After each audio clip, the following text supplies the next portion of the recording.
Alexandre Pantoja defends his flyweight title against Kai Kara-France in the co-main event of UFC 317, in a matchup that appears to be quite exciting, but is going sort of under the radar as Topuria is making his lightweight debut.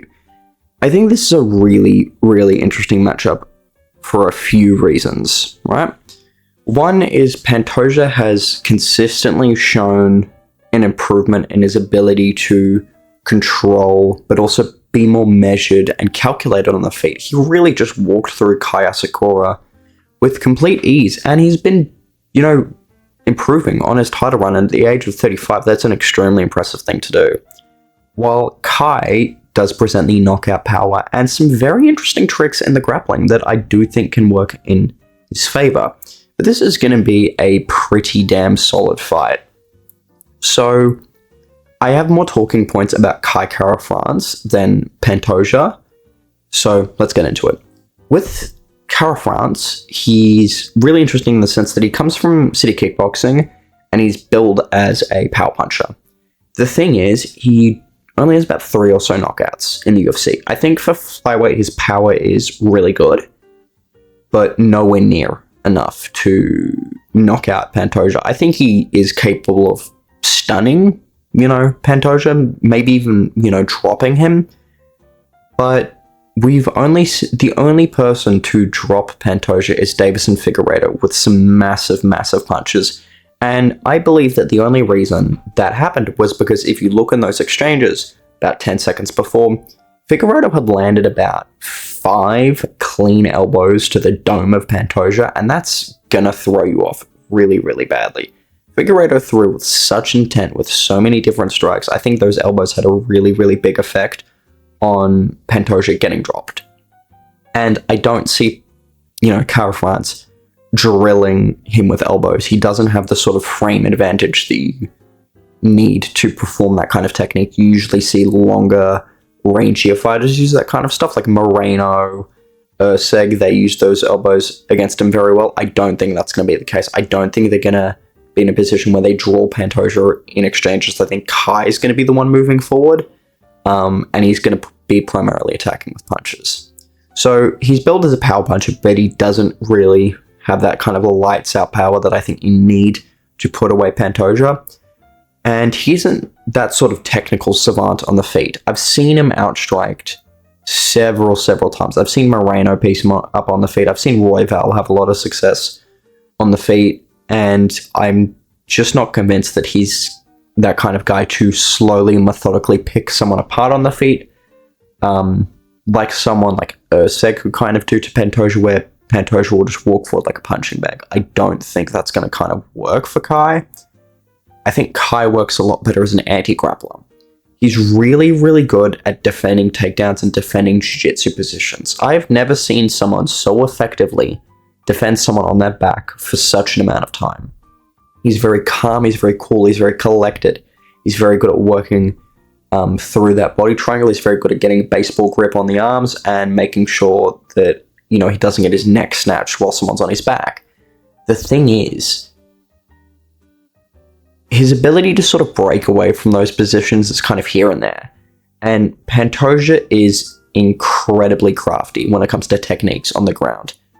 While his striking may be very sluggish or chaotic at times, he makes up for his technique on the ground. If you look at Royval versus Pantoja 1, that is an insanely good, grapple fight.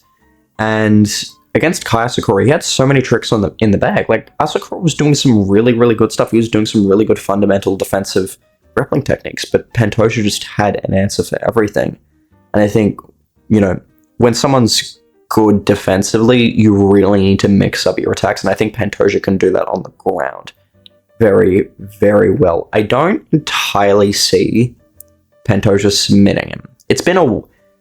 Pantoja doesn't often submit people anymore. Kai Asakura was just sort of not at that level, and I do kind of believe Kai is in that range, and I think he has enough power, and he's measured enough, and he's defensively responsible enough on the feet where Pantoja does have respect for him. Now, the thing is, Kai as well, his chin's not insanely good. He's suffered a lot of concussions. I've seen him suffer knockout losses. And Pantoja does hit pretty damn hard. So I think if, Kai comes running forward with punches and Pantoja is able to take it and drill back his own shots, he's going to have quite a lot of success. But I don't really see Pantoja knocking anyone out cold either. I think it's going to be a relatively competitive fight where Pantoja is clearly ahead, but Kai is doing enough to sort of stay in it, enough, right? I sort of imagine it like Pantoja versus Erceg, but less elbows, so less success from like Kai/Erceg's side. I think it's going to be like a 49-46, maybe a 48-47 scorecard on one of them. Right? I think, there's going to be moments where Kai has his back taken and he maybe stands up with the body triangle, or Pantoja has it on under the neck or really close to it, and the crowd's on their feet. And then I think there's going to be a moment where Kai maybe doesn't drop Pantoja, but he stuns him and gets Pantoja on the back foot. The thing is, Kai is pretty predictable in the way he throws power punches. It is often that step-through combination because he does have so much trouble covering distance, but for some reason he does like to play that outside game. He really likes to go from a very far way out and then blitz him with the right cross and then overhand left. And I don't think that's going to work. I think it's too predictable. And I think Erceg's a guy that backs up with his chin in the air a lot, and he's kind of susceptible to being hit. I think Pantoja is a guy that is going to stand his ground against Kai and not be in a position where a lucky shot lands. And I think Pantoja's just going to incrementally do a bit better on the rounds, right? If it's competitive on the feet and Kai's having success, Pantoja's going to get a good takedown, he's going to get a good jiu-jitsu position, he's going to land some good shots of his own, and he's going to work out the round like that. Similar to Moreno versus Pantoja, right? It's going to look like a Pantoja fight. It's going to be familiar, but it is going to be exciting, and I'm very much looking forward to it. As to the result, I'm leaning decision. It's flyweight. You're not going to see a lot of finishes, and to be honest, I'm not going to be that guy that believes in Kai's knockout power. He can, hurt Pantoja, but in terms of finishing him, I don't see it. I really don't, and I think Pantoja's going to get another solid title defense, and he's going to fight, the winner of Royval versus Van, and I think that is a much more exciting matchup, especially if Van wins. I do like Van's chances quite a lot against Pantoja. But anyway, guys, leave your thoughts on the matchup below. More than happy to have a discussion with everyone about it. As always, I'd advise against betting, but if you were to put money on Pantoja, that's definitely not a bad bet. But anyway, guys, I'll see you around.